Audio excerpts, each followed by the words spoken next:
अगर पुलिस ना हो तो कैसा होगा?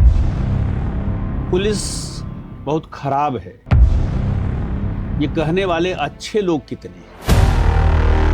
हाल ही में अभी देवांगना घाटी में एक लड़की के साथ उस बिटिया ने बड़े निडर भाव से उसमें से उसने पहले फोटो पे जब उसने बिल्कुल ऐसे ठोक के कहा ये था, और ये कहने के बाद जब उसकी आंख में आंसू आए, अब हमारी हैमरिंग सही जगह हो गई है और अब 24 घंटे नहीं बीतेंगे, हम इस बिटिया के आंसू पोंछ देंगे।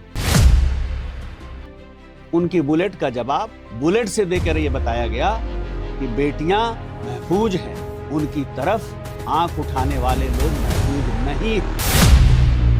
क्या है ये कार खास? एक पिता के विपुल कुमारा, तो हम उसको क्यों ना माने जो 72 घंटे भी जरूरत पड़ने पे बिना नींद के काम कर सकता है। आपके ऊपर गोरक्षपीठ आशीर्वाद है।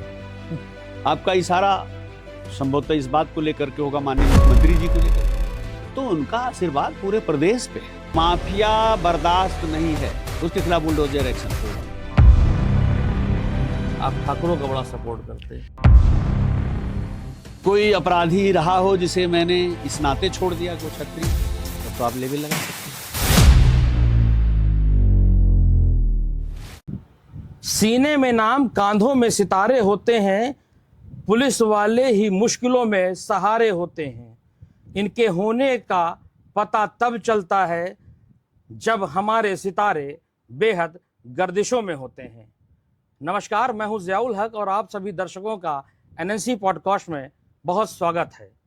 स्वागत हमारे साथ आज उनका भी है जो कानून के सरपरस्त हैं, चित्रकूट एसपी अरुण कुमार सिंह जी का 2016 बैच आईपीएस हैं। आप चित्रकूट की बागडोर संभाले हुए लगातार 2 वर्षों से अधिक का समय बीत चुका है और चित्रकूट की जो कानून व्यवस्था है उसको बेहतरीन तरीके से चला रहे हैं।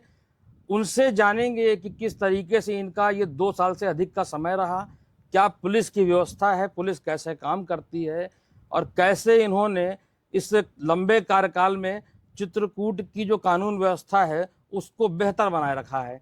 तो पहले तो सर आपका बहुत स्वागत है हमारे पॉडकास्ट स्टूडियो में। बहुत बहुत धन्यवाद। सर, जानना चाहेंगे जिस तरीके से आप चित्रकूट में लगातार 2 साल लगभग 5 महीना हो रहा है, आपका एक लंबा कार्यकाल है। शायद ही चित्रकूट में इतने लंबे कार्यकाल में किसी अधिकारी को बतौर एसपी काम करने का मौका मिला। आप लगातार चित्रकूट पे हैं, काम कर रहे हैं, जनता के बीच में हैं। कैसा आपका अनुभव रहा इन 2 साल 5 महीने का? देखिए, 2.5 साल मेरे कंप्लीट हो गए हैं यहाँ, और अगर इतना लंबा समय मिला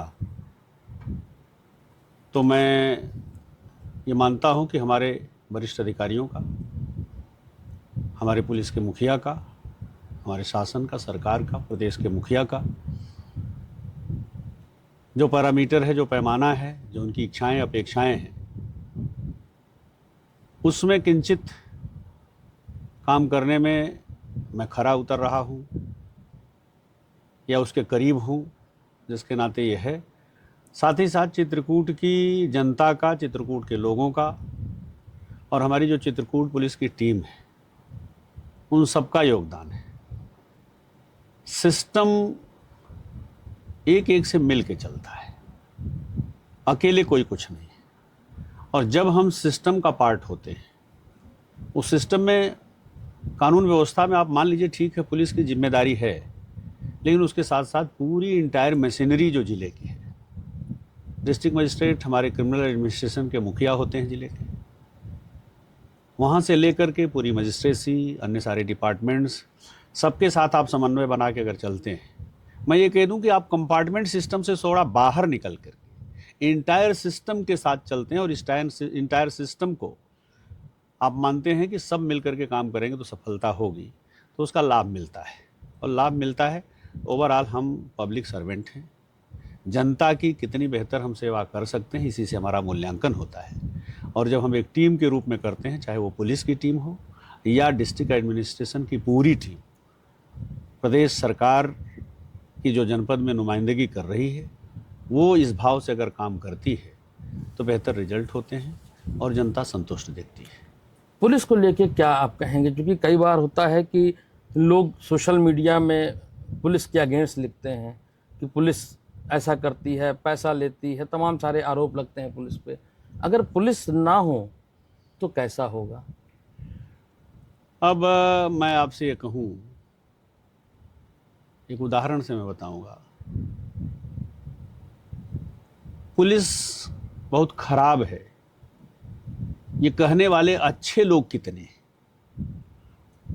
जरा जब आप उसको सेग्रीगेट करिए, पुलिस बहुत खराब है ये तमगा देने वाले लोग या ये ठप्पा लगाने वाले लोग स्वयं कैसे?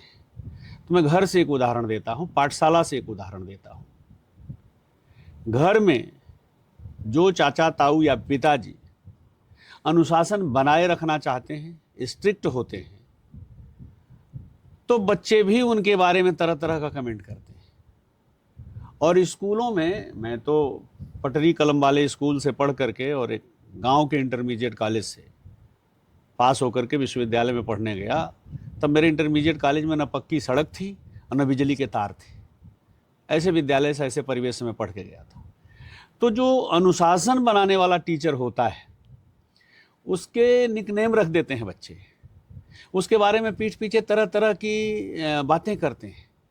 तो चूंकि हम लॉ इन्फोर्सिंग एजेंसी हैं, जिसे अगले कट से आने में 200 मीटर जाना पड़ेगा, लौट के आना पड़ेगा, वो 200 मीटर पहले से ही रांग लेन आता है, तो उसे रोकता कौन है? पुलिस। स्कूल लड़कियों का है, उसके सामने दुकान पे खड़े होकर के लोफरगिरी की बातें करता है, उसको रोकता कौन है? पुलिस। शाम को शराब पी करके और अनाप शनाप गाली देते लोग गुजरते हैं, उसे रोकता कौन है? पुलिस। रात में चोरी की वारदात न होने पाए, लूट की वारदात न होने पाए, डकैती न होने पाए, रात भर कहाँ से आ रहे हो, कहाँ जा रहे हो, अगर सिनेमा देख के आ रहे हो तो टिकट दिखाओ, ये कौन पूछता है? पुलिस। तो चूंकि वह लोग जो स्वेच्छाचारी आचरण करना चाहते हैं, वह लोग जो किंचित गलत कुछ करने की फिराक में है, चाहे वो घर ही क्यों ना हो, पाठशाला ही क्यों ना हो, या पूरा समाज क्यों ना हो, तो ऐसे लोगों को लगता है कि हमारी नकेल कसने का काम कौन करता है? पुलिस वाला। तो एक बहुत अच्छा तरीका ये है कि जो हमारे खिलाफ शिकंजा कसने वाला हो, अगर हम उसके खिलाफ ही प्रोपेगेंडा फैला दें तो अपने आप वो बैकफुट पे हो जाएगा। तो मैं ये कह रहा हूं कि हमारे खिलाफ टिप्पणियां देने वाले लोगों का खुद का चरित्र का आंकलन आप कर लें कि वो कैसे लोग हैं, उनके क्या वेस्टेड इंटरेस्ट हैं, उसके सापेक्ष उनकी टिप्पणियों का जब आप विश्लेषण करेंगे तो आपको यही लगेगा कि ये वो अनुशासनहीन विद्यार्थी हैं जिनको अनुशासन बनाने वाला टीचर बड़ा बुरा लगता है और उसके बारे में तरह तरह का निकनेम रख करके, टिप्पणियां रख करके उसके बारे में चर्चा करते हैं। तो इसी तरह की हमारी चर्चा है। दूसरा, आपने एक सवाल किया कि अगर पुलिस ना हो एक दिन के लिए, तो ये तो मुझसे ना पूछें, आप जनता से पूछें कि एक दिन के लिए पुलिस ना हो, कि पुलिस के ना होने का क्या मतलब है। तो मैं भोजपुरी बेल्ट का हूँ, पूर्वी उत्तर प्रदेश का, तो मैंने वहीं से एक उदाहरण उठाया था और बड़ा लोगों ने उसको सराहा भी था कि बहुत अप्रोप्रिएट, खास करके पुलिस ने बहुत सराहा था कि बड़ा पुलिस के बिल्कुल सही आपने कहा। तो मैंने बताया था कि भतरा सुहाय ना और नैहरवा रहा ना। मियाँ बीबी को मियाँ अच्छा नहीं लगता, लेकिन जब मायके चली जाती है तो तीसरे दिन से ही कहने लगती है कि कब लेने आओगे, यहाँ अच्छा नहीं लग रहा है, आ जाओ। तो हमारी स्थिति वैसी ही है, हमारे बगैर भी लोगों से रहा नहीं जाता और हमारे साथ अगर रहेंगे तो कुछ न कुछ चिकोटी काटते रहेंगे। दूसरा, मैं प्रैक्टिकल उदाहरण दूं, आज से लगभग 26 साल पुराना, मैं सेवा में तब बहुत नया था, बदायूं में मेरी पोस्टिंग थी। होली की छुट्टियों में हम तमाम चीज़ें, तमाम फोर्स विड्रा करके होलिका दहन और होली खेलवाने में लगा देते हैं। शहर के एक मशहूर चौराहे की पिकेट इस काम में टूट गई थी, होलिका दहन में अचानक। और जब होलिका दहन का कार्यक्रम होता है तो 3 दिन का लगभग हो जाता है होलिका दहन खेलना, और उसके बाद भी लोग खेलते हैं। उसके बाद पुलिस की होली होती है।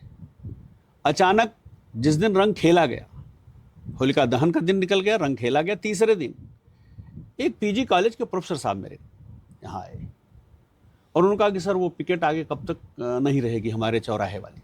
मुझे चौराहे का नाम एग्जैक्ट याद नहीं आ रहा है, लेकिन उन्होंने पूछा तो मैंने कहा सर क्यों, ऐसी क्या बात है? उन्होंने कहा कि उसी चौराहे से आगे एक कोचिंग है जहाँ मेरी बेटी पढ़ने जाती है, और 2 दिन से वो पिकेट नहीं लग रही तो मैं बेटी को कोचिंग नहीं भेजता हूँ। तो अगर आगे अभी 1-2 दिन और ना लगनी हो तो आप बता दें, उस हिसाब से फिर हम भेजेंगे। मैंने उनसे कहा गुरुजी, इस कोचिंग में चाहे मेरे हमराही सिपाही को ही क्यों न तोड़ना पड़े, इस पिकेट को मैं आज से ही बहाल करूंगा। मेरी उस पिकेट का सारा मूल्य वसूल हो गया कि एक बिटिया वहां पिकेट होने से इस आत्मविश्वास से जाती है कि मेरे साथ कुछ नहीं होगा और कोचिंग पढ़ने जाती है, उसके आत्मविश्वास को कहीं से कोई डगमगाहट पैदा हो, ये तो फिर मेरे लिए बड़ी चुनौती हो जाएगी। तो मेरे पिकेट का मूल्य वसूल है उस बिटिया का आत्मविश्वास। आप जाएं, आज दोपहर बाद जब बेटी को पढ़ने जाना है उससे पहले ही वो पिकेट आप जाएं, यहां से 1 घंटे में वो पिकेट बहाल हो जाए, कहीं से ड्यूटी मुझे तोड़ना पड़ेगा। तो मेरे ना होने का दर्द अगर उस बिटिया से पूछिए जो होली का त्योहार कराने में 1 पिकेट हट जाने के बाद कोचिंग जाना बंद कर देती थी, आज तो माहौल कुछ ऐसा हो गया है कि अब पिकेट न भी हो तो कोई चिंता नहीं, क्योंकि हवाओं में, इन्वायरमेंट में कुछ सिक्योरिटी का भाव बढ़ा हुआ है।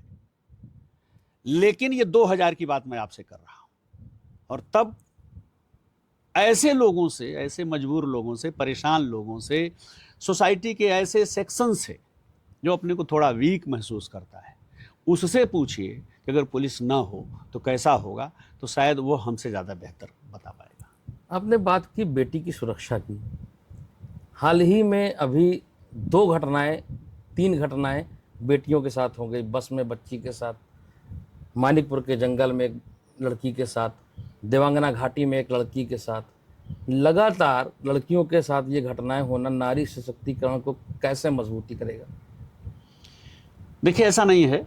नारी सशक्तिकरण और घटना आप कंपेयर करते हो, जब आज से 10 साल पहले का, 20 साल पहले का, 30 साल पहले का, तो किसी कालखंड के सापेक्ष किसी कालखंड की तुलना होती है। मैं उसको पीढ़ीगत बता रहा हूं। जब मेरी मां की पीढ़ी थी तो कितनी महिलाएं समाज में एक्टिव रोल में, दफ्तर में, मॉल में, दुकान में, सड़क पे थी, या मेरी दादी के समय कितनी थी और अब कितनी। मैं अपने बचपन का बताऊं, मेरी मां के लिए कपड़े खरीदने की छूट मां को नहीं थी, बल्कि कपड़े का गट्ठर मेरे पिताजी के मित्र थे, लालचंद चाचा, उनके यहां से बंध के आ जाता था, उनकी कपड़े की दुकान थी, और मेरी माँ उसमें से चूज, मेरी चाची ताई चूज कर लेती थी। और उसके लिए उस सोसाइटी में, तत्कालीन सोसाइटी में, वह यही बहुत बड़ा प्रिविलेज था, रे भाई इनको क्या करना है, इनके तो घर गट्ठर आ जाएगा और चुन लिया जाएगा। एक पीढ़ी बाद ये स्थिति आई। आज हमारे भी कपड़े, हमें नहीं फुर्सत है, वर्दी के अलावा अपने प्राइवेट कपड़े हमारी धर्मपत्नी खरीद के ले आती है।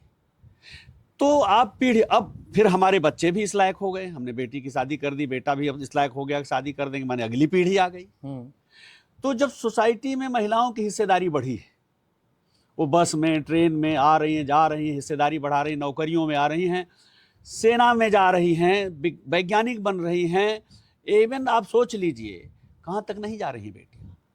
तो जब बेटियाँ बाहर हिस्सेदारी में आई हैं तो थोड़ी बहुत ऐसी चीजें होंगी तो जिसको लोग ये कहते हैं कि महिला संबंधी अपराध बढ़ा। अरे भाई, अगर महिला संबंधी अपराध मैं कहता हूं 1% बढ़ा हो कहीं, तो महिलाओं की हिस्सेदारी तो आप देखो कि जहां से आप तुलना कर रहे हो उस कालखंड से 20% बढ़ गई, 40% बढ़ गई। दूसरा, जो आपने सुरक्षा की बात कही, तो उनकी सुरक्षा के लिए पूरा सिस्टम चाक चौबंद है। और अगर किसी ने, देखिए बेटियों में वो मानिकपुर की भी घटना आप ले लें या देवांगना की घटना ले लें, कहीं ना कहीं उनके अंदर एक सुरक्षा का इतना मादा था कि वो जंगल तक गई। कोई उनको घसीट के जंगल नहीं ले गया है, अपहरण करके नहीं ले गया है, वो जंगल तक गई और वहां उनके साथ एक दर्दनाक हादसा हुआ, निंदनीय हादसा हुआ। लेकिन सुरक्षा के उनके भाव में जरा सा भी कहीं कोई दरार न आए, दरकन न पड़े, इसके लिए उसका जवाब भी तो मिला। वो लोग जो यह सोचते थे कि उन्होंने सारे सबूत मिटा रखे हैं, पुलिस वहां तक पहुंच नहीं सकती, दोनों ही घटनाओं में हम लगभग 30 घंटे के भीतर ही उन अननोन लोगों के बारे में जानकारी जुटा लिए, उनका नाम हमने खोज लिया। और अभी जिस देवांगना घाटी की जिसकी बात आपने चर्चा की, जो जनता के बीच में बड़ा चर्चा का विषय रही, चिंता का विषय रही, उसमें हमने उनको 48 घंटे के भीतर फोटो उपलब्ध करा करके, पीड़ित से पहचान करा करके इनाम घोषित करा दिया। और मुझे लगता है कि अगला तीसरा दिन जो 48 घंटे के बाद स्टार्ट हुआ, उसी में उनकी बुलेट का जवाब बुलेट से देकर ये बताया गया कि बेटियां महफूज हैं, उनकी तरफ आंख उठाने वाले लोग महफूज नहीं हैं। और अगर इससे आगे वो बढ़ते तो उससे बढ़ के भी हम जवाब देते, लेकिन उतने में ही वो सरेंडर हो गए।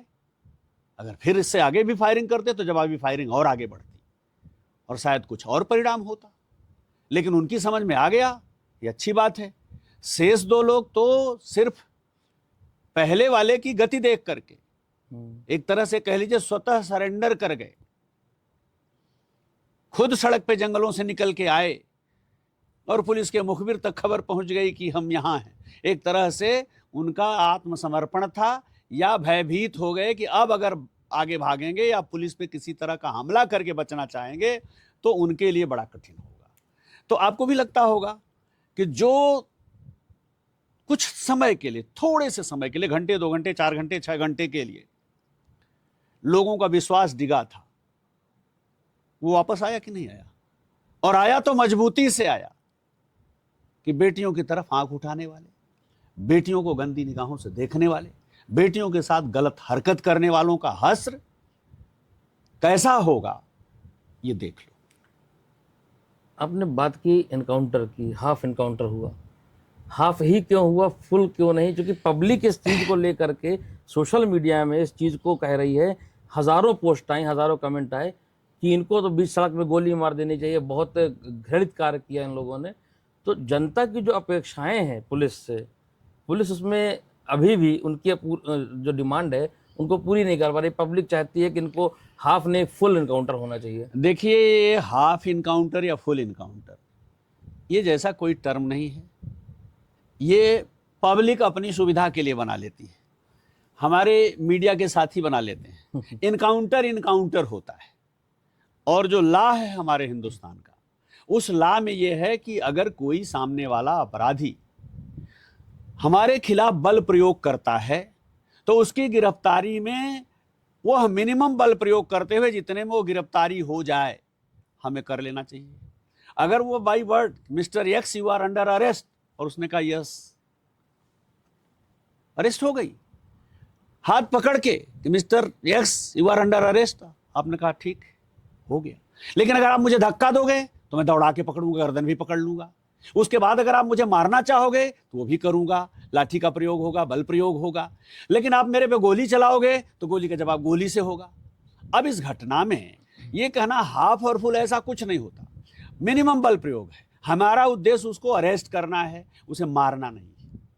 अरेस्ट करने में हमें बताया जाता है कि बलवाई भीड़ पे भी अगर फायर करना हो तो प्रयास होना चाहिए कि घुटने, जांघ, इसके नीचे फायर करिए, जिससे कि आदमी का जीवन न खतरे में आए, लेकिन डैमेज हो जाए और हम उसको गिरफ्तार कर लें।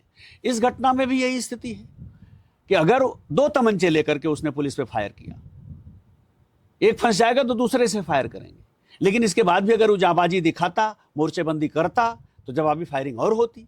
तो हो सकता है जवाबी फायरिंग में जब हमारे लोगों को लगता कि अपना ही जान जोखिम में है, या हमें तो सूचना 2 की थी, लेकिन जिन 2 की थी वो नहीं निकले बल्कि तीसरा निकला उन्हीं में से। अगर मान लीजिए तीनों होते और तीनों 3 तरफ से फायरिंग करते तो जवाबी फायरिंग हो सकता है कोई मारा भी जाता। तो ये मैं आपके माध्यम से पब्लिक को भी बताना चाहूँगा, मीडिया के साथियों को भी बताना चाहूँगा कि हाफ इनकाउंटर, फुल इनकाउंटर जैसा कुछ नहीं है। इनकाउंटर होता है। अब उसमें जिन मोहि मारा तिन मोहि मारा, रामचरितमानस की जो भाषा है, तो उस भाषा में हम ये कह सकते हैं कि जितना उन्होंने उधर से बल प्रयोग किया, जवाबी हमने किया, अगर उतने में वो सरेंडर हो गए तो फिर उसके बाद हमें बल प्रयोग नहीं करना चाहिए। दूसरे, जनता की अपेक्षाएं, तो जनता की पूरी अपेक्षाएं 100% तो भगवान राम नहीं पूरी कर पाए। हम पुलिस के अदना लोग क्या पूरा कर लेंगे?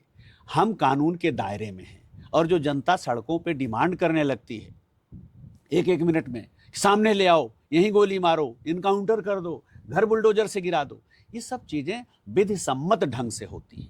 किसी का घर हम बुलडोजर से ऐसे थोड़े गिरा देते हैं। लेकिन अगर पाया जाता है कि आदमी गलत है, सरकारी जमीन पे कब्जा किए बनाया है, नाजायज तरीके से बनाया है, तो फिर उसके खिलाफ हम कार्यवाही करते हैं कि एक तो तुम खुद गलत हो, और दूसरे ऊपर से फिर अपराध कर रहे हो, समाज में दादा बनना चाहते हो, गुंडा बनना चाहते हो, माफिया बनना चाहते हो, तो फिर तुम्हारी वो जमीन हिला देंगे जिस जमीन पे तुम खड़े हो, क्योंकि वही अवैध है। देखिए, गलत तो ये भी थे, इन पे बुलडोजर नहीं चला।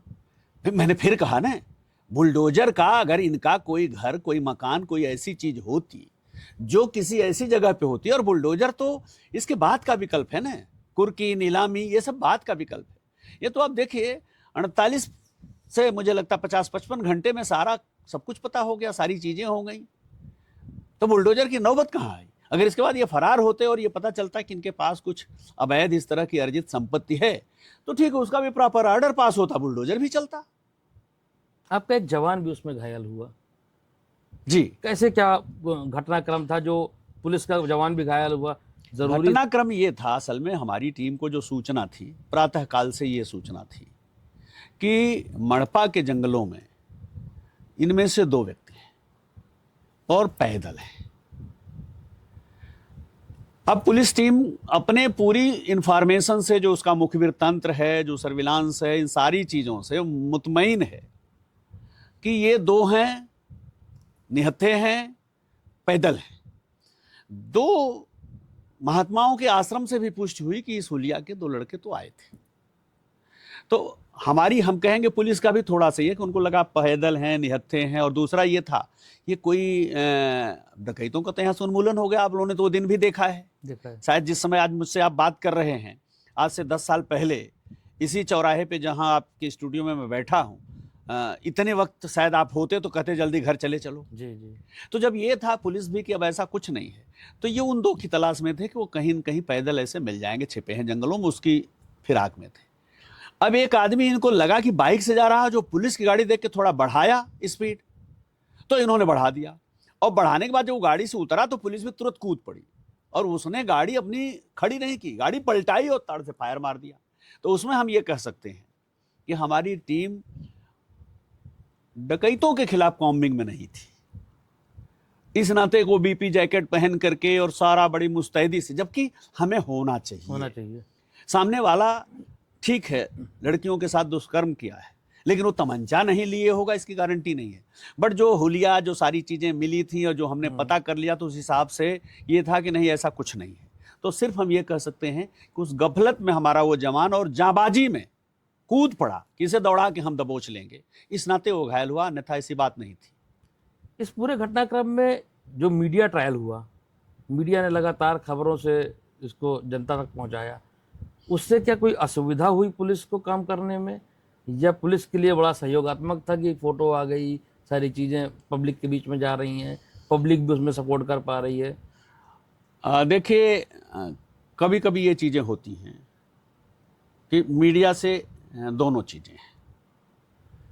एक तो ये है कि जब मीडिया उसको, खबर को बहुत हाइप देती है, तो थोड़ा सा काम करने में असुविधा होती है, हमारा अनावश्यक का ध्यान उधर चला जाता है। किसी घटना होने के बाद जब लोग धरना प्रदर्शन जिंदाबाद मुर्दाबाद करने लगते हैं, तो हमारे लिए अनावश्यक एक लॉ एंड ऑर्डर का इशू खड़ा हो जाता है, पहले हम उसे संभालें, उसके बाद आगे बढ़ें। लेकिन इस केस में ये बात जरूर ठीक है कि मीडिया ने बताया, लोगों तक ये बातें पहुंची, कहीं ना कहीं हमारी अपनी जो मुखबिरी थी, जिसको आप पुराना सिस्टम पुलिस का कह सकते हैं, उसमें जो मारकुंडी थाना क्षेत्र के गाँव के लोगों, जहाँ ये यहाँ से भाग के गए थे, वहाँ के लोगों से जो बातें छन छन के आई थी, उन्होंने बड़ा सहयोग किया। और फिर थोड़ी सी मीडिया ने जब ये बताया कि पुलिस लगता है वहाँ तक पहुँच गई, सूत्रों के हवाले से खबर है कि पुलिस के हाथ पहुंच चुके हैं। तो पब्लिक में जो आक्रोश होना चाहिए वो ठंडा हुआ। तो एक तरफ जहां मीडिया जब खबर को हाइप देती है तो हमें थोड़ा काम करने में असुविधा होती है, ऊपर से भी पूछा जाने लगता है, तमाम चीज़ें होती हैं। उसका हालांकि एक प्रेशर भी होता है। कभी कभी जब प्रेशर ना हो तो आदमी रिलैक्स हो जाता है, तो काम ढीला हो जाता है, तो उसका एक लाभ है कि प्रेशर भी होता है। लेकिन दूसरा एक लाभ हुआ कि जब उन्होंने कहा कि सूत्रों के हवाले से पुलिस लगता है अपराधियों तक पहुंच चुकी है, पहचान चुकी है, जल्द खुलासा करेगी, तो पब्लिक का जो आक्रोश है उसमें भी थोड़ा गिरावट होती है, तो हमें काम करने में आसान होता है। तो हर चीज़ जो है उसको आप मान लीजिए कि रिलेटिव है, सापेक्ष है। किन परिस्थितियों में कोई चीज़ अच्छी भी हो सकती है, किन परिस्थितियों में कोई चीज़ खराब भी हो सकती है। लेकिन कुल मिलाकर के इस पूरे घटनाक्रम में मीडिया का रोल ठीक रहा। वो नीट की छात्रा, हालांकि बाद में कुछ लोगों ने बताया कि वो इंटर भी पास नहीं है। मैंने इस बारे में क्वेरी नहीं किया कि हम उस बेटी से क्वालिफिकेशन पूछने जाएं और इंटर पास हो कि नहीं पास हो, नीट में थी कि नहीं थी। इससे अच्छा है कि पहले हमारा ये था कि हम जानें कि उसको जो पीड़ा है, उस पीड़ा का निवारण जो हमें करना है, पहले हम उसे कर लें। और उसमें हमने प्रयास किया, सफलता मिली, और उस बिटिया ने बड़े निडर भाव से उसमें सहयोग किया। उसके साथ जो उसका मित्र था उसने भी सहयोग किया। लेकिन मैं बिटिया के साहस को, धैर्य को बहुत बधाई दूंगा, या कह लूँ मैं उसका बड़ा सम्मान करूंगा, उसकी पीठ थपथपाऊंगा कि उसने इतने बड़े हादसे के बाद भी बड़े धैर्य के साथ पुलिस के इन्वेस्टिगेशन में सहयोग किया और निडर होकर के सारी प्रश्नों का उत्तर दिया और निडर होकर शिनाख्त किया उसने। कभी कभी हमें लगता था, फोटो शिनाख्त में महसूस हुआ कि लड़का थोड़ा बहुत विचलित हो रहा है, लेकिन वो बिल्कुल जैसे कहते हैं ना, उसने ठोक के अगर किसी को कहा कि नहीं ये है, और जिसको नहीं रहा था उसका नहीं है सर, ये नहीं है। तो बड़ा क्लियर कट, हमें कभी डायलेमा में उसने नहीं रखा। कई सारे फोटो हमारे पास ले आए हम ढूंढ ढांड करके सूचनाओं के आधार पे, लेकिन जिसमें नहीं था तो उसे उसने एकदम ब्लाइंडली खारिज किया कि नहीं सर ये नहीं है, नहीं अंकल ये नहीं है। और जिसमें था उसने पहले फोटो पे जब उसने बिल्कुल ऐसे ठोक के कहा ये था, और ये कहने के बाद जब उसकी आंख में आंसू आए तो हमें लगा कि नहीं, अब हमारी हैमरिंग सही जगह हो गई है और अब 24 घंटे नहीं बीतेंगे, हम इस बिटिया के आंसू पोंछ देंगे।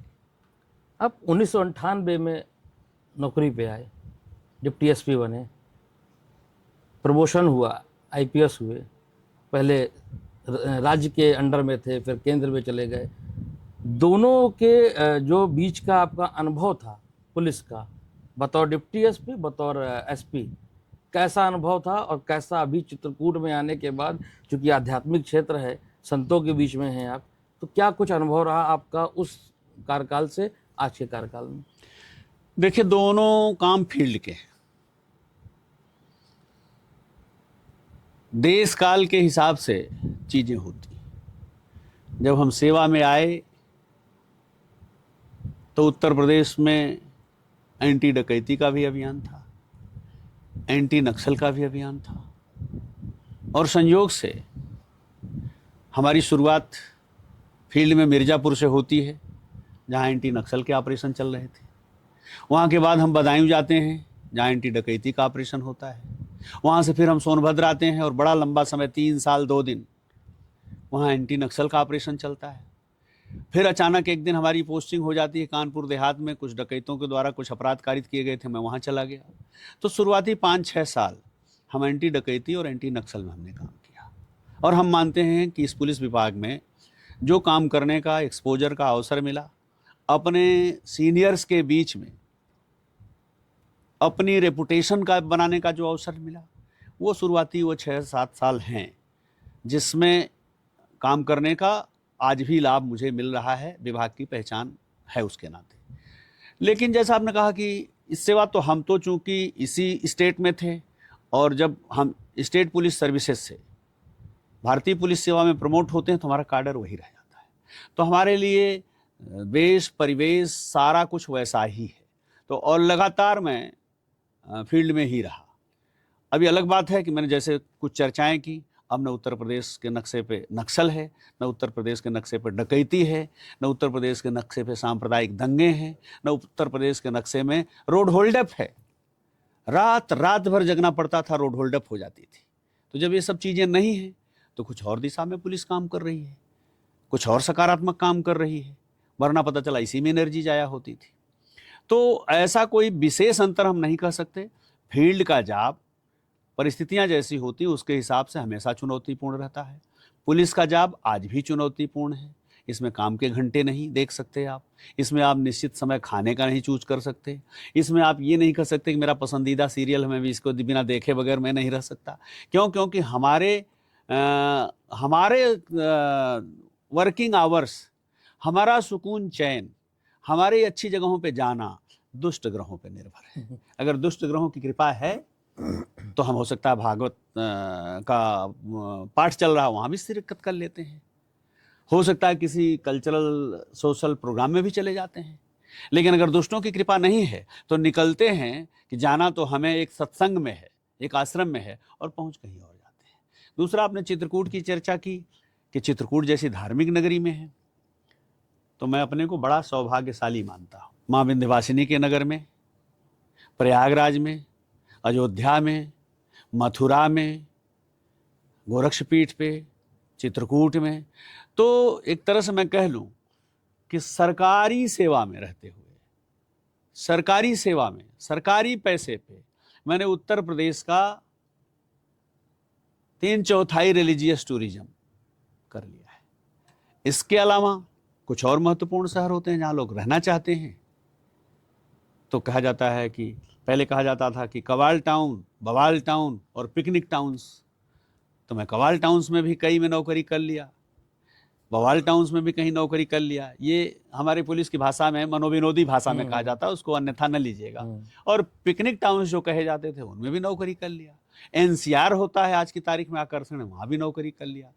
तो पूरब से पश्चिम तक, या मैं कहूँ गाजीपुर से गाजियाबाद तक, या बलिया से बागपत तक, कोई जोन नहीं बचा है। 7 जोन हमारे हैं, 7 जोन में नौकरी मैंने की है। 18 रेंज है, मुझे लगता है आधे से ज़्यादा रेंज में भी नौकरी कर ली है। उत्तर प्रदेश का मुझे पूरब से पश्चिम तक का पूरा अनुभव है, और सब अनुभव सुखद रहे। आपको कहा जाता है कि आपके ऊपर गोरक्षपीठ गोरखपुर का आशीर्वाद है। अब अगर ये कहने वाले किस नज़रिए से कहते हैं, ये उनकी बात है। मैं बार बार कहता हूँ कि चश्मे का कलर मत करिए। और मुझसे बात लोग करते हैं तो मैं कहता हूँ व्हाइट इंग्लिश ग्लास, आपने भी पहना, मैंने भी पहना है, ये सबसे अच्छा होता है। गोरक्षपीठ के आशीर्वाद की अगर बात आप कहें तो भाई मैं आपसे कहा, मैं पूर्वी उत्तर प्रदेश का रहने वाला हूँ, और मेरे पे क्या आशीर्वाद है, मेरे बाप दादा से आशीर्वाद है, मेरे पूर्वजों से आशीर्वाद है, आगे भी पीठ का आशीर्वाद रहेगा। आपका इशारा संभवतः इस बात को लेकर के होगा, माननीय मुख्यमंत्री जी को लेकर के, तो उनका आशीर्वाद पूरे प्रदेश पे है, पूरे मानव समाज पे या प्राणी मात्र पे है, किस पे नहीं है। वो मुख्यमंत्री आज हैं, कल न रहें, कल नहीं थे, लेकिन गोरक्ष पीठाधीश्वर हैं, और जब तक किसी अन्य को उस पीठ पे नियुक्त नहीं करेंगे तब तक पीठाधीश्वर रहेंगे। इस नाते हमारे आदरणीय, हमारे पूज्य हैं। हम कल सेवा में नहीं रहेंगे तो भी हमारे लिए वो पीठ उतना ही महत्व जितना आज महत्व है। तो ये अपना थोड़ी बहुत लोगों को कहने के लिए कुछ न कुछ बहाना चाहिए। किसके पे आशीर्वाद नहीं है? मैंने कहा ना, यहाँ इस स्टूडियो में आज आप मुझसे बात कर रहे हो, अगर वो आशीर्वाद न होता तो इस जगह पे और शाम के इतने बजे ये हो पाता? नहीं होता ना। तो आशीर्वाद की जहाँ तक बात रही, तो वो आशीर्वाद सब पे है, उसमें मेरे पे भी है। और मैं ये कहता हूँ कि मेरे पे कल भी था, आज भी है, कल भी रहेगा, क्योंकि उस पीठ से हम नहीं, हमारे पूर्वज जुड़े हैं, हमारे वालिद जुड़े हैं, और हमारे वंशज भी जुड़ेंगे, हमारे वारिस भी जुड़ेंगे। हमारे बच्चे जाएंगे, कल को उन्होंने किसी को और पीठाधीश्वर घोषित कर दिया तो हमारे बच्चे जाएंगे तो उन्हें गुरु मानेंगे और इनको कहेंगे ये हमारे दादा गुरु हैं। जैसे आज हम लोग दादा गुरुजी और महंत जी तक आते हैं, दिग्विजयनाथ जी, अवैधनाथ जी, और तब आदित्यनाथ जी। तो हमारे इलाके में तो यही कहा जाता है, जहाँ दिग्विजयनाथ जी की तस्वीरें देखती हैं तो हर आदमी कहता है दादा गुरुजी, ऐसे कह के प्रणाम करता है। तो ऐसा कोई विषय नहीं। आपके ऊपर एक आरोप लगता है कि 2-2.5 साल के इस कार्यकाल में अखिलेश यादव ने भी इस चीज़ को ट्वीट किया कि क्षत्रियवाद, ठाकुरवाद आपके अंदर आप ठाकुरों का बड़ा सपोर्ट करते हैं। देखिए, हम सेवा के लोग हैं, हमें इन चीज़ों में नहीं पड़ना चाहिए, ये सब राजनीतिक विषय होते हैं। लेकिन आपने ये प्रश्न पूछ दिया, तो 2.5 साल से आप भी मीडिया में मेरे साथ हैं। कोई अपराधी रहा हो जिसे मैंने इस नाते छोड़ दिया कि वो छत्री हो, तो आप लेबल लगा सकते हैं। बहुत बार लोगों ने ट्रांसफर पोस्टिंग को लेके कहा।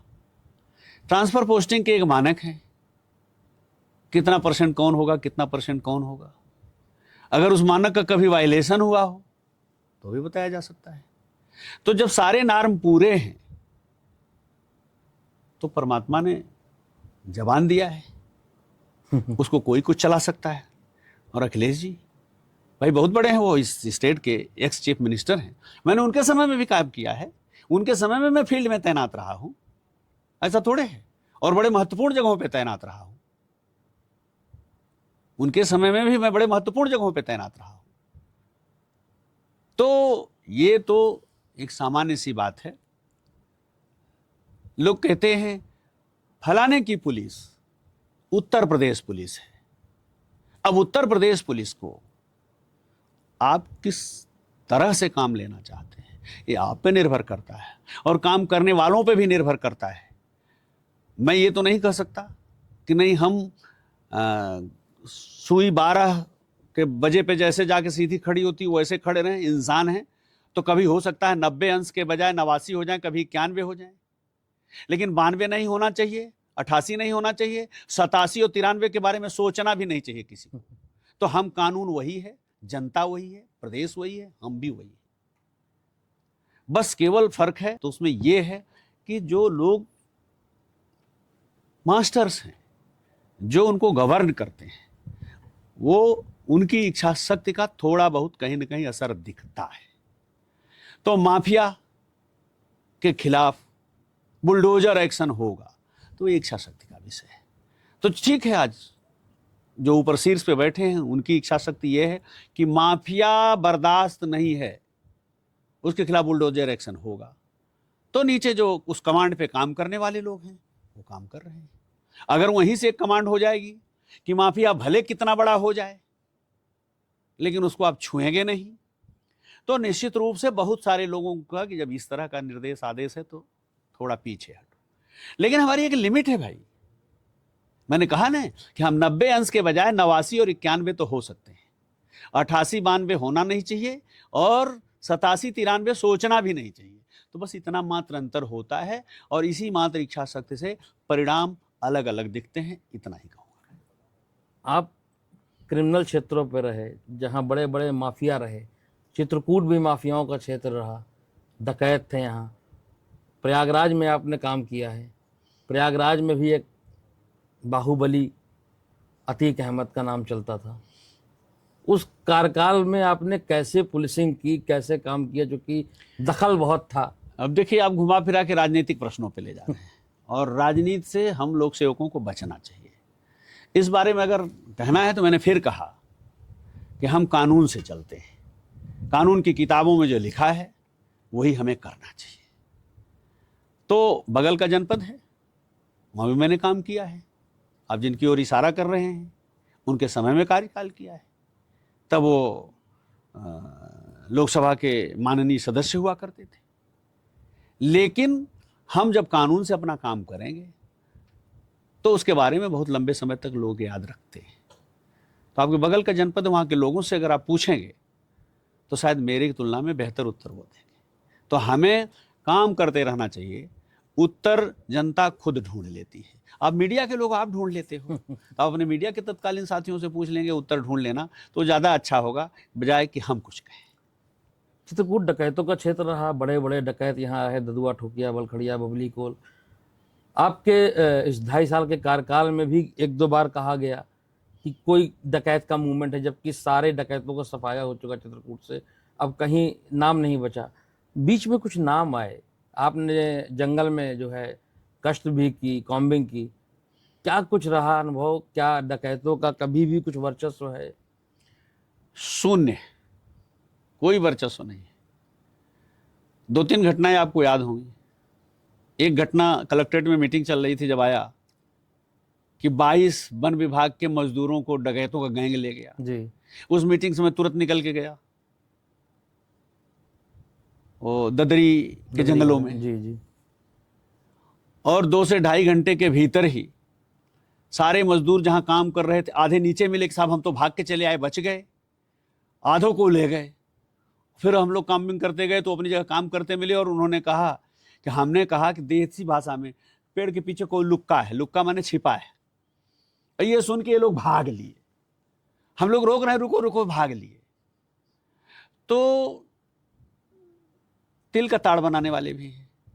इसी तरह से शुद्ध क्रिमिनल घटना थी जो टिकरिया वाली डबल रेलवे क्रॉसिंग पे मारकुंडी मोड़ से मानिकपुर से जाने वाले, उन्होंने ओवर पावर करके आगे बढ़ करके गाड़ी पे छींटा पड़ गया था, मार पिटाई की थी। शुद्ध क्रिमिनल घटना थी वो, कि जब गाड़ी उसने मोड़ा तो उससे उनके ऊपर छींटा पड़ गया।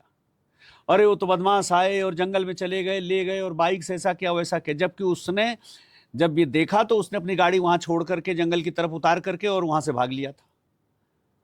और जब सारी चीजें पता की गई तो अगले दिन सब हूबहू सीसीटीवी से पता चल गया कि घटना कहां से कैसे स्टार्ट हुई है। तो इस तरह से लोगों का ये कहना है। मैं कह रहा हूं कि ये जंगल में जाके इन बेटियों के साथ जो हादसा हुआ, अगर इन घटनाओं का अनावरण न हुआ होता तो शायद आज 10-20% लोग मान लेते कि जंगल में बदमाश हैं, डकैत फिर से आ रहे हैं, या डकैतों के कोई गए और दूसरे गिरोह पैदा हो रहे हैं जो ऐसी घटना कर रहे हैं। तो चूंकि बड़े लंबे समय तक यह क्षेत्र डकैतों की दहशत में रहा है, तो इस नाते अभी जरा सा भी कहीं किसी बात की मर्मरिंग भी हो जाती है तो नोटिस करने लगता है। हमारी जिम्मेदारी है कि जैसे मर्मरिंग हो, तो जिसे कहते हैं निप इन द बड, उसको तुरंत हमें पर्दाफाश करके और पब्लिक के सामने ले आना चाहिए। तो मेरे 2.5 साल के कार्यकाल में ये 2-3 घटनाएं ऐसी हैं जिसमें कार्यवाही हुई। भैंस चोर आए, लोगों ने उन्हें डकैत मान लिया, उनसे भी मुठभेड़ हुई, भैंसें बरामद हो गई, पकड़े गए। तो चूंकि जिस चीज से लोगों के मन में डर रहा है, और पीढ़ियों डर रहा है, 2-4 साल नहीं, पीढ़ियों डर रहा है, तो जब कोई ऐसी बात हो जाती है तो लोगों के मन में आशंका होने लगती कि कहीं वो दिन फिर तो नहीं लौट आएंगे। तो निश्चिंत रहिए, फिलहाल वो दिन वापस आने की हिम्मत नहीं कर पाएंगे लोग। और अभी तो आप स्टूडियो में बैठे हो, आप इस तरह के इंटरव्यू रात के 10 बजे, 11 बजे, 12 बजे मारकुंडी, बहिलपुरवा, मड़फा, ददरी, पाठा के जंगलों में करिए, निश्चिंत होकर करिए, पूरी लाइट जला के करिए, स्टूडियो सजा के करिए, कोई पूछने वाला नहीं। एक आरोप और लगता है आपसे, 2.5 साल में जो भी घटनाएं हुई, पुलिस के द्वारा कोई कृत्य हुआ या पुलिस से मिसबिहेव हुआ, पुलिस ने मिसबिहेव किया, हर चीज़ में ज़्यादातर देखा गया कि आपने अपनी पुलिस को ही सपोर्ट किया, पब्लिक फिगर को आपने हाशिए पर रखा कि ये गलत था। तो ये भी एक आरोप है कि आप पुलिस का ही आंख बंद करके सपोर्ट करते हैं। देखिए, लोगों को पसंद क्या आता है? लोगों को पसंद आता है कि जिस बेटे का बाप अपने बेटे को समाज में दुत्कारता रहे, तो उसको लोग पसंद करते हैं, और उसी के नाम पे कि तुम्हारे तो बाप तुम्हें दुत्कारते रहते हैं, तुम्हारा क्या वजूद है। मैं अगर कानून व्यवस्था के लिए इस जिले की पुलिस का मुखिया हूं तो उस फोर्स का गार्जियन भी हूं, और तिल का ताड़ लोग बनाएं और मैं आंख मूंद के उनकी ताड़ को बर्दाश्त कर लूं, तो मैं कैसा गार्जियन हूं? मैं एक भी घटना ये कहता हूं कि लोग बताएं जिस घटना में मेरा जो वर्जन था या मेरा जो असेसमेंट था वो गलत था। अब अपने वेस्टेड इंटरेस्ट में किसी पे कोई आरोप लगा दे, मैंने फिर कहा ना, जिनके अपने हित नहीं सधते हैं वही आरोप लगाने लगते हैं। तो हित साधने के लिए मैं टूल बनूं और उसमें अपनी ही फोर्स को मैं प्रताड़ित कर दूं, तो मुझे लगता है ये अन्याय होगा। कोई उदाहरण किसी ने दिया, कोई दे दे जिसमें उसका जस्टिफाइड था और उसमें मैंने कार्यवाही न की हो। कार्यवाही किया है, लेकिन जिसमें हमारा पुलिसकर्मी बिल्कुल दोषी नहीं है, सामने वाला अपने तुच्छ स्वार्थों के लिए इस तरह की कहानी गढ़ रहा है, उसमें मैंने कार्यवाही नहीं की और उसे आईना दिखाया है कि देखिए पर्दे के पीछे कहानी ये है, प्रस्तुत आप ये कर रहे हैं। एक शब्द है पुलिस विभाग में, जैसे एसपी, सीओ, एडिशनल, दरोगा, सिपाही, उसके बीच से एक शब्द जनरेट हुआ, सृजन हुआ, कार खास का। कहते हैं कार खास पुलिस थाने का गहना होता है, लेकिन वो कोई पद कहीं लिखा पड़ी में नहीं है। क्या है ये कार खास? ये देखिए, फिर मैंने कहा ना कि तमाम लोग ऐसे होते हैं, मैं फिर वही कहूंगा, जिनके अपने वेस्टेड इंटरेस्ट है। हमारी ही फोर्स में कुछ ऐसे लोग भी हैं कि साहब 8 बजे से ड्यूटी थे, 8 बज गए, अब हम जा रहे हैं। हालांकि वो ये कह सकते हैं हमसे कि साहब 8 बजे से 8 बजे भी नहीं, 12 घंटे है, 8 ही घंटे तो हम काम लेंगे। लेकिन हम रोज लिखा पढ़ी में 12 घंटे, माने 1.5 गुना ड्यूटी रोज लेते हैं। और उसी में से एक ये होता है कि 12 घंटे के बाद लौटा, 24 घंटे, 36 घंटे, कोई क्राइसिस आई तो उस क्राइसिस में वो 72 घंटे काम करता है। आप सोचिए, एक पिता के विपुल कुमारा, एक पिता के जो बेटे हैं 4, 5, 6, 3, 2, वो एक जैसे नहीं होते। और उसमें जो बेटा ओबीडियंट होता है, जो बेटा घर परिवार की मर्यादा के लिए जान लगा देता है, वो बाप को प्रिय होता है। और जिसको घर परिवार की मर्यादा की चिंता नहीं रहती, सिर्फ अपने पेट तक रहती, वो बाप को प्रिय नहीं होता। तो जिसने पैदा किया है वह प्रिय और अति प्रिय में भेद करता है, कम प्रिय में भेद करता है। तो हम उसको क्यों ना माने जो 72 घंटे भी जरूरत पड़ने पे बिना नींद के काम कर सकता है। तो वो अगर थोड़ा सा निकट दिखता है तो जो लोग जलने वाले हैं, जो जिनका काम ही है कि सूक्ष्मदर्शी लेके, मैग्नीफाइंग लेंस लेकर के कमियां ढूंढना, तो वो तो कहेंगे ही कहेंगे। वो एक नया शब्द उन्होंने बना लिया। जैसे मैंने कहा, बहुत सारे ऐसे शब्द लोग गढ़ लेते हैं, तो एक नया शब्द बना लिया। मैं एक उदाहरण से अपनी बात कहूंगा। नजरिया। एक आदमी था जो सब में कमियां निकालता था। छोटी सी कहानी है, समय आपका लगेगा। नहीं। सब में कमियां निकालता था। उसके गांव के एक आदमी ने बहुत भव्य मकान बनवाया। जब उसका गृह प्रवेश किया तो लोगों का उसे मत बुलाइए, वरना कोई न कोई टीका टिप्पणी करेगा। उनका नहीं बुलाएंगे तो आ जाएगा, अरे हमें न्योता नहीं दिया, 20 टीका टिप्पणी करेगा। बुलाओ। और अपने बड़े अच्छे लोगों को, जो वही जैसा आपने कहा कार खास, माने जो उसके लिए इतने डिवोटी थे कि कुछ भी करने को तैयार रहते थे, ऐसे अपने प्रिय लोगों को उसने लगाया कि देखो इसको कोई कमी न पड़ने पाए, ताकि कोई कमी ना निकाले। उनका स्वागत सत्कार सब हुआ, खूब छक के खाए पिए, दान दक्षिणा सब हुआ। चलते समय खुद खड़े होकर के पैर छू के विदा करते समय दक्षिणा भी कुछ दिए। तो उन्होंने कहा, भैया मकान तो आपने ऐसा बनवाया कि इस इलाके में किसी का नहीं, और 10, 20, 50 साल में कोई ऐसा नहीं बनवा पाएगा। बहुत अच्छा, कोई कमी नहीं है। बस एक कमी रह गई, अगर घर में कोई मर जाए तो दरवाजे सकेत है, मुर्दा निकालने में दिक्कत होगी। अब देखिए, गृह प्रवेश में मुर्दा निकालने की बात कर रहा है, उसकी सोच। वो आदमी, लोगों ने कहा बुला लिया आपने, देखिए गृह प्रवेश में मुर्दा निकालने की बात करते हैं। वो भी बड़ा जिद्दी था। उसने फिर एक नया मकान बनवाया, साल 1.5 साल 2 साल में, उससे भी भव्य। फिर गृह प्रवेश किया, फिर बुलाया, फिर उस आदमी को बुलाया। सब जाते जाते उसने कहा, भैया आपकी बार तो कोई कमी नहीं बची, और दरवाजा भी आपने इतना चौड़े चौड़े लगवा दिया कि 2-2 मुर्दा साथ है हमें। तो इस सोच वाले लोग जो हैं, वो समाज में हमेशा कहीं न कहीं छिद्रान्वेषण करते हैं। और ऐसे लोगों के बारे में आप देखिए, अपने घर में, अपने परिवार में भी, अपने बेटा बेटी में भी कहीं न कहीं छिद्रान्वेषण करने की उनकी प्रवृत्ति होती है। बाकी सिस्टम है, मैं ये नहीं कह सकता कि कोई सिस्टम 100% प्योर है। वो सोने की खेती वाली कहानी कि राजा साहब फांसी दे दो, ठीक है, लेकिन मैं एक विद्या जानता हूं, मेरे साथ मर जाएगी, मैं सोने की खेती जानता हूं। सोने के बीज तैयार हुए। उनका बस एक चीज है, नहा धो के वह बोए जिसने कभी चोरी न की हो। सब करते करते गए तो पता चला राजा साहब ने कहा, हमने भी बचपन में चोरी की है। तो ऐसे ही लोग हैं जिनको कुछ न कुछ निकालना है।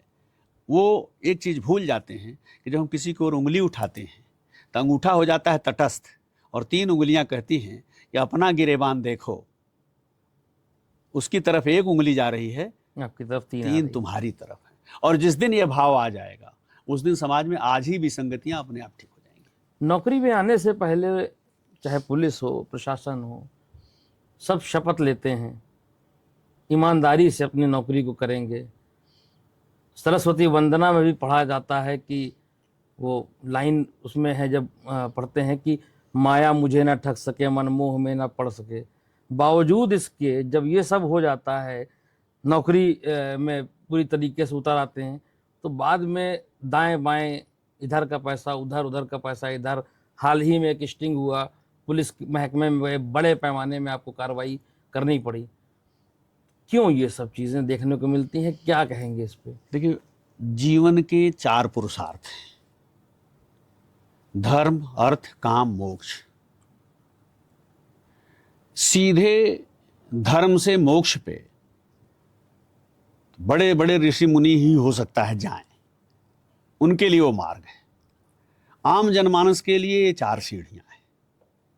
इनमें अगर आपका संतुलन ठीक है तो कोई दिक्कत नहीं है।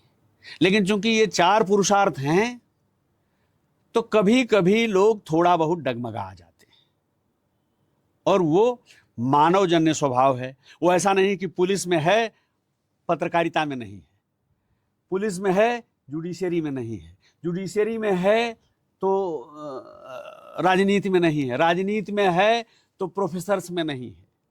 मानव स्वभाव में जो चीजें हैं, इन 4 पुरुषार्थों में चलते चलते कभी कभी किसी न किसी पुरुषार्थ पे कुछ लोग डगमगाते हैं, कुछ संभल जाते हैं, लेकिन कुछ के पैर लड़खड़ा जाते हैं। तो यह सिर्फ उसी तरह की चीज है। शपथ सब लेते हैं। आपने भी अगर पत्रकारिता को चुना तो सिर्फ आपका एक शपथ ग्रहण समारोह नहीं हुआ, शपथ आपने भी ली। बहुत सारे लोग ऐसे हैं जिनकी शपथ नहीं होती। मैं पूछ रहा हूं कि तमाम सेवाओं में कौन सी शपथ होती है? वर्दीधारी में तो ठीक है, पासिंग आउट परेड होती है, शपथ हो जाती है। लेकिन कितने वर्दीधारी हैं? उससे ज्यादा लोग तो बिना वर्दीधारी हैं, उससे ज्यादा लोग राजनीति कर रहे हैं, उससे ज्यादा लोग कृषि कर रहे हैं, उससे ज्यादा लोग व्यवसाय कर रहे हैं, पत्रकारिता में हैं। तो शपथ हर व्यक्ति लेता है। किसी की शपथ की सेरेमनी होती है और किसी की नहीं होती है। लेकिन इन्हीं 4 पुरुषार्थों में संतुलन बनाने में कभी कभी डगमगा जाते हैं। और वो ऐसा नहीं है चूंकि हम पुलिस के लोग चौराहे पे दिखते हैं, हमारा कोई विषय नहीं हो।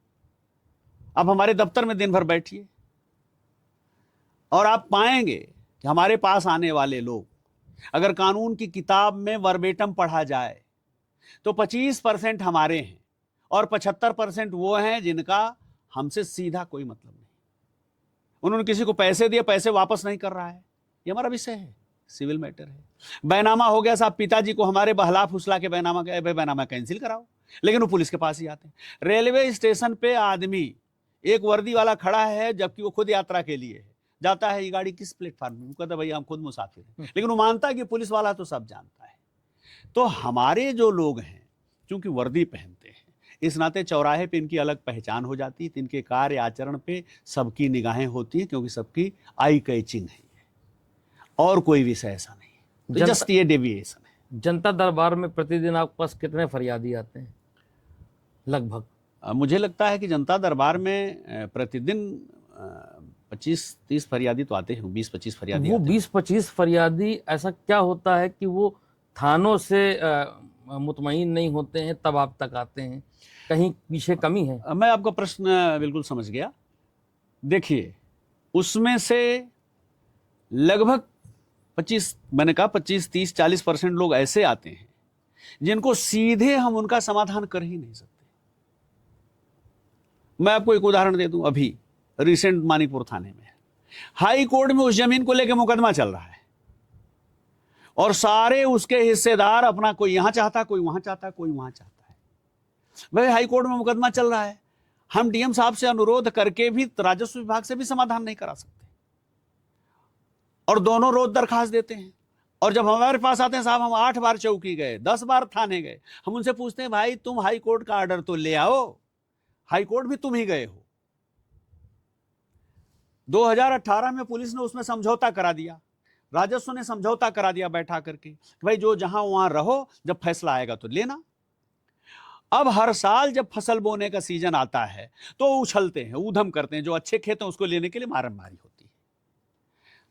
ऐसे लोग भी हमारे पास आते हैं।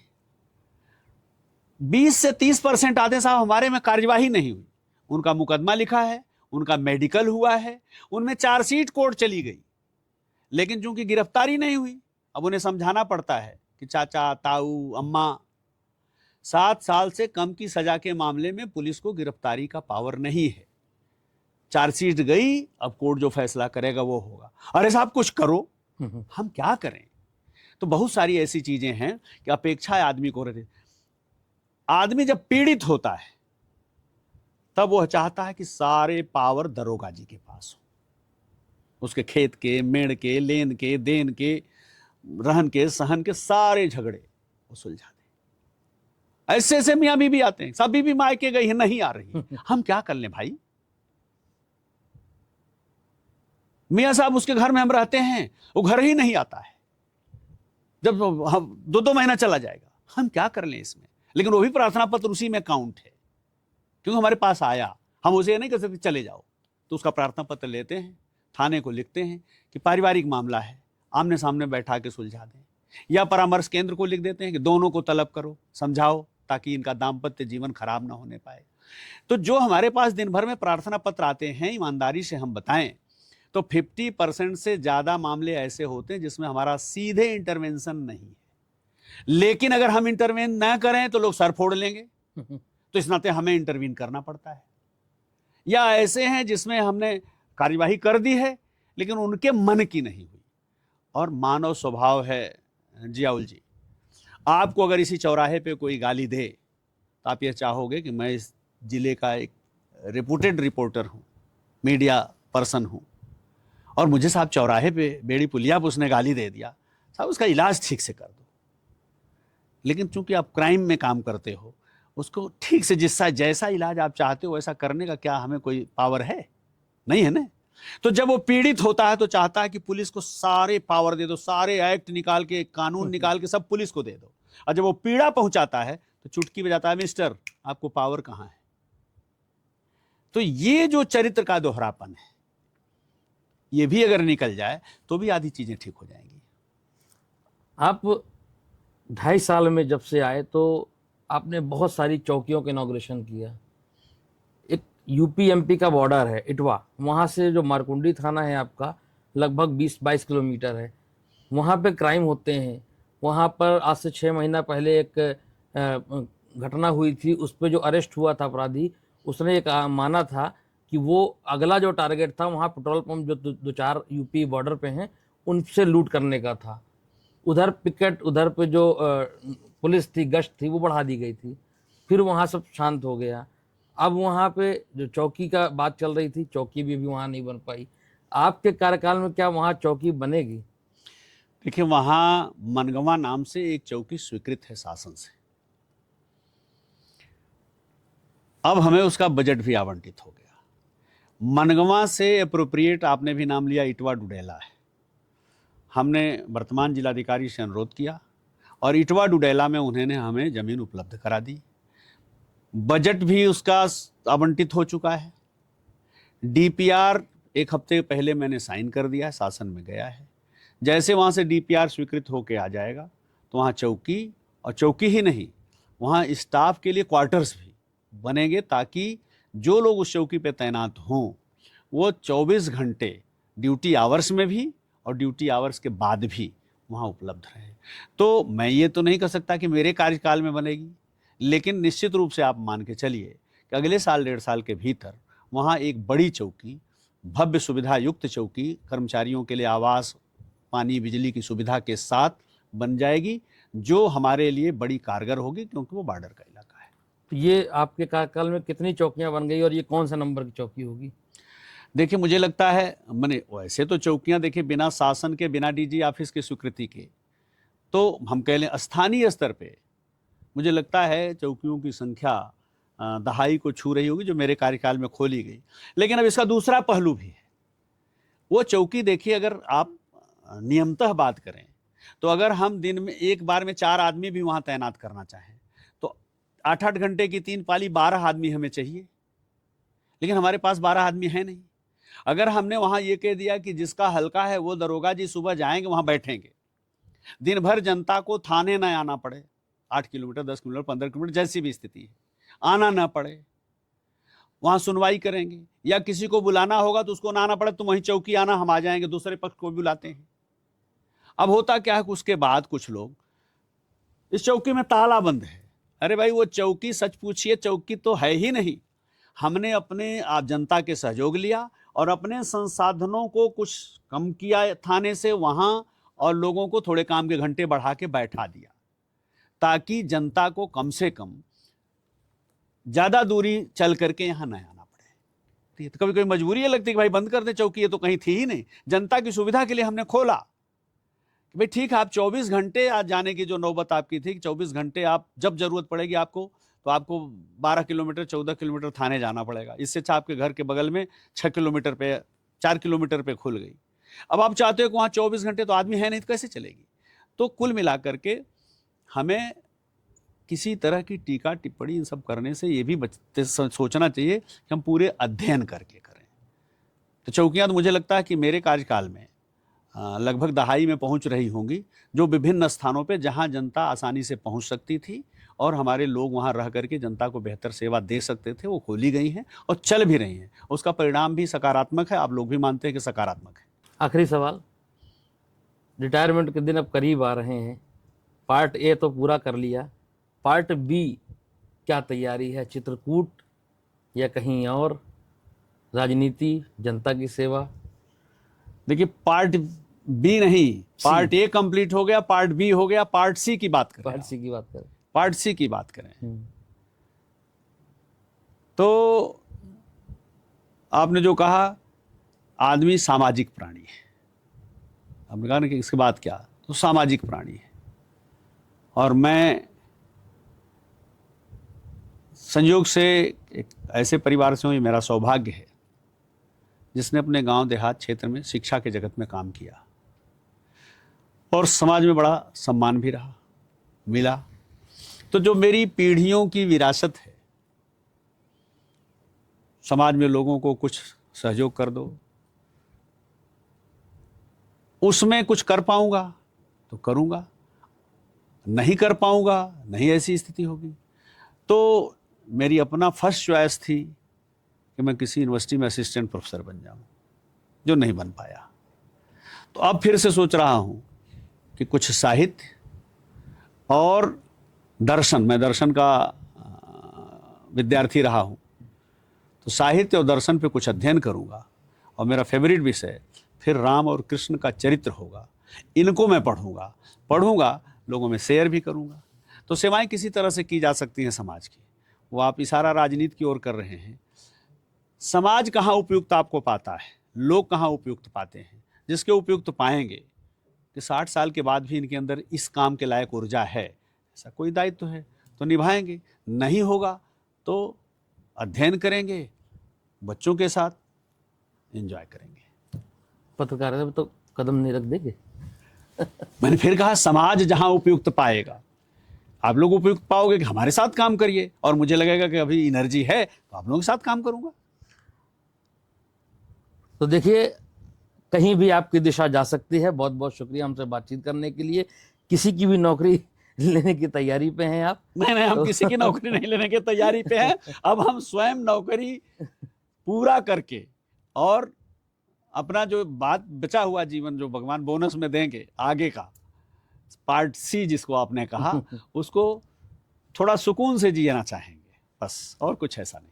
बहुत बहुत शुक्रिया हमसे बातचीत करने के लिए। तो आप थे चित्रकूट के एसपी अरुण कुमार सिंह। आपने बताया चित्रकूट के क्राइम के बारे में, चित्रकूट की जो स्थितियां हैं उनमें कितना बदलाव हुआ और आगे क्या तैयारियां हैं, चित्रकूट को कैसे निर्णायक तरीके से, न्यायपूर्ण तरीके से पुलिस की सरपरस्ती करते रहेंगे और आने वाले वक्त में दूसरे रूप पे जनता की सेवा करेंगे। फिलहाल मिलते हैं अगले एपिसोड पे।